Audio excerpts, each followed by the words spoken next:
Hello, everyone, and welcome back to my channel. And today's table talk will be anti-socialism. So let's open up the panel for responses regarding anti-socialism. I had a problem with anti-socialism because it's a part of my disease, cluster B personality disorder.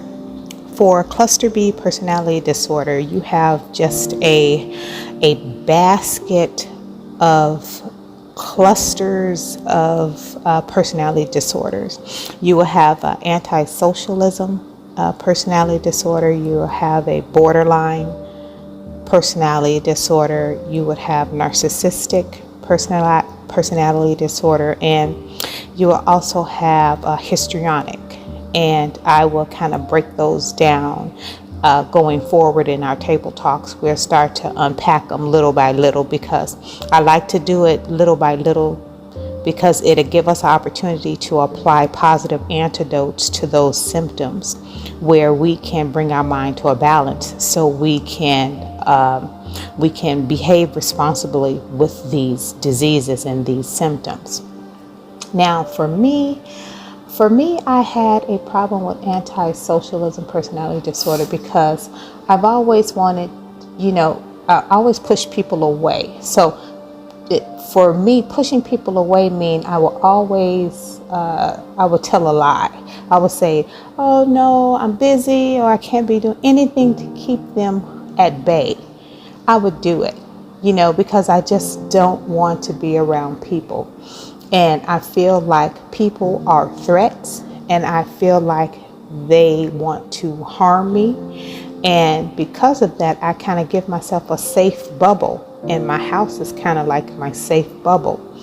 And if you kind of want to cross that threshold, I would do anything to keep you away.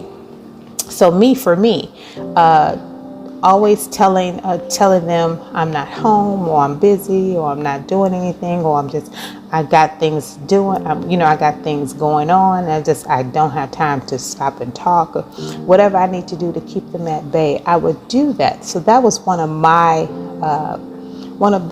safety handles I would use. Another one was hostility. If you get inside like my safe zone, I would probably start getting smart mouth, sarcastic, or start yelling, or just start walking out. Or while you're talking, I'll just walk out and find a place where I'm comfortable alone or something like that. So just very hostile. I still do it to this day. I still do it to this day because I have to practice a safe antidote to apply to those symptoms. And these symptoms, they pop up just randomly, just out of the blue. They just come out of the blue, and you just have to be ready for them. So sometimes I let fear overtake me, and I don't apply those positive antidotes where I can stay balanced enough where I can make responsible responses. So that's one for me. So I have an example for one of these. This is just being bad behavior and risk-taking behavior and impulses. Just as an example, I'm at Jewel's, and I love fresh flowers. So I see the fresh flowers, and because I look at the line, and the line is so long, and me getting in the line requires me to be in the midst of other people. I take the flowers.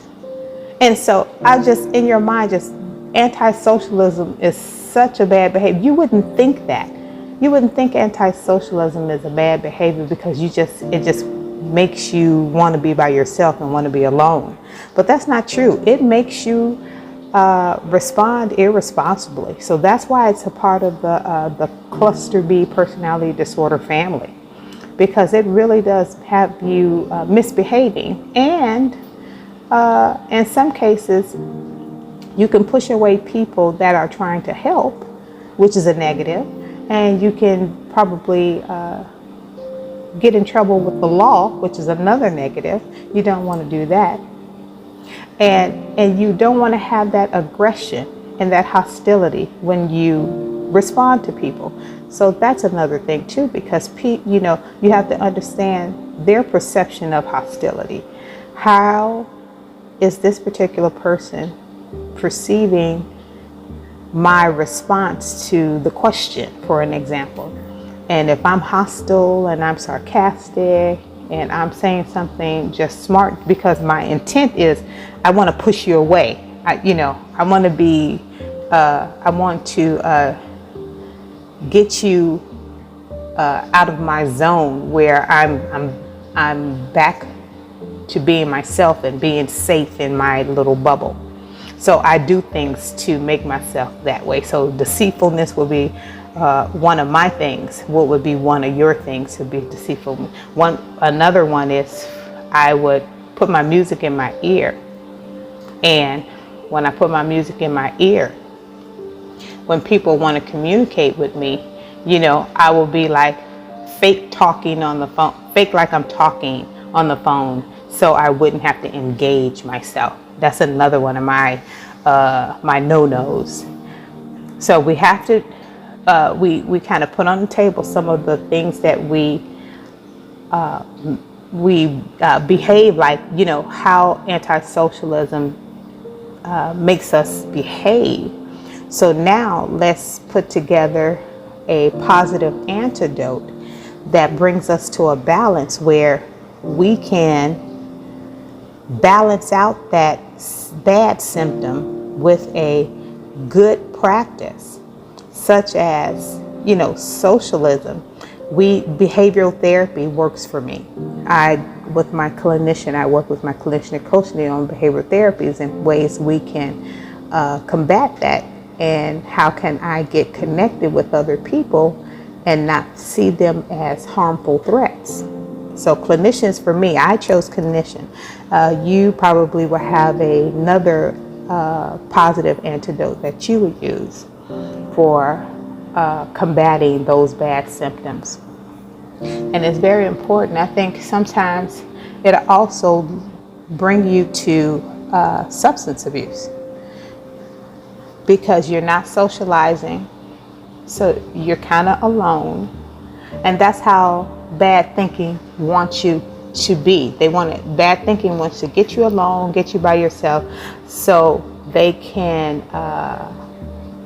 feed you those negative information. And before you know it, you become a drinker, or before you know it, you become a drug taker. And you're doing that because you have no connection with other people and no way to communicate. So you find it in a bottle, and you find it in a pill bottle. And what your bad thinking don't tell you is it's going to put you in another stage of bad behavior. Because once you start drinking, then you're going to behave irresponsibly. And that will probably put you in the hands of the law, maybe. Or, we don't want you to drink and drive, or do drugs and drive. So it's always a trick when you're dealing with bad thinking. Bad thinking will never expose the entire intent of what it's trying to do in your mind. It's always telling you one thing, but that one thing leads to another bad thing, and then another bad thing, and then before you know it, you're at the tail end of a depressed stage. And that depressed stage leads to those terrible thoughts of suicide ideations. It leads to harmful thinking of yourself and others, and it leads to planning your demise or others' demise. It'll never tell you that, but that's how it'll never be. I used to say this: it'll never stay stable. It'll never say you're just antisocial and that's it. It'll always say antisocial, and then I'm going to move you to another stage because you're antisocial and nobody wants to talk to you. Then I'll play with your head a little bit and say, oh, you don't have any friends, so that's because no one likes you. Or no one likes you because you're not pretty. Or, it's just your mind playing those tricks on you, trying to sink you deeper and deeper into a deep depression stage. Because once you get into that deep depression stage, that gives you another dangerous frame of thought, which is those harmful thinking. And it feeds off of anger. I'm so angry that I want to hurt myself and others. It'll always have some sense of a plan to harm yourself and harm someone else. So we don't want to get to that state. That's why we're doing the positive antidotes to the symptoms ahead of time. So antisocialism, maybe now start joining a volunteer in your community. That's a good one. I did that. It was a great outcome. Volunteer in your community. Socialize with your neighborhood CAPS, CPD CAPS organization. They have lovely programs in your area. Or let's think outside the box and create our own. We can come into our own and create something, create a crochet class or whatever you're good at, an art class, and start introducing yourself to lovely people, because they are lovely people in the world. They're beautiful people in the world, and we'll never know that until we start introducing ourselves and not being antisocial. So I definitely wanted to touch bases on antisocialism. That's just one cluster of cluster B personality disorder.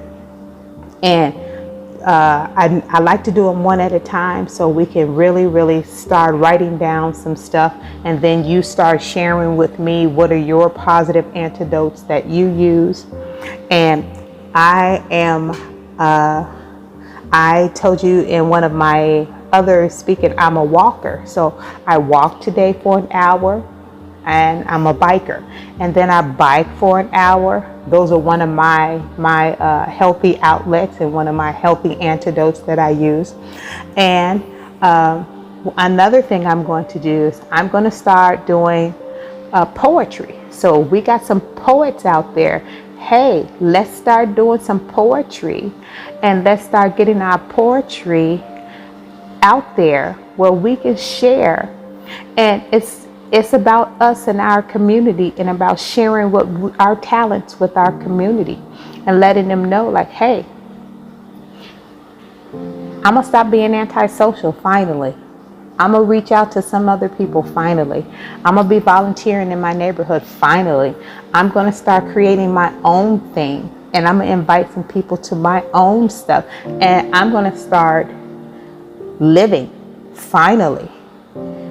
I love to hear that. I would love to hear some feedback in regards to what we're doing in our own communities and how we're growing and how we're impacting our neighborhoods. Because once we start shining, we're going to affect our community, our blocks, our neighborhoods, and they're going to start shining. And guess what? Look at that value. You're worth it. Your value. Don't listen to your mind. Your mind is not telling you the truth. You have value. And we're seeing it. Our community is seeing it. Our suicide survivors are seeing it. And you get to see it every day you wake up and you look yourself in the mirror and you say, I have value. So that is so important.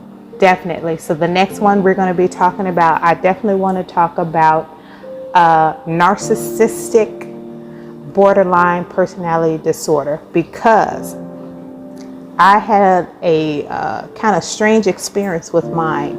And even though I had good thoughts, they've kind of creeped their symptoms into my good thoughts and gave me a irresponsible behavior. So that's one of the things we have to look out for. That's why I say balance. It's not too much of this, which is bad thoughts, or too much of this, which is good thoughts. It's at a balance. Everything is balanced out. So that means I can work a job, I can go to school, I can do anything my mind tells me to do. And it will be balanced, and I will have responsible responses. So next time, narcissistic borderline personality behavior, let's talk about that, and let's find out some good antidotes to apply to those symptoms. Until next time, stay healthy.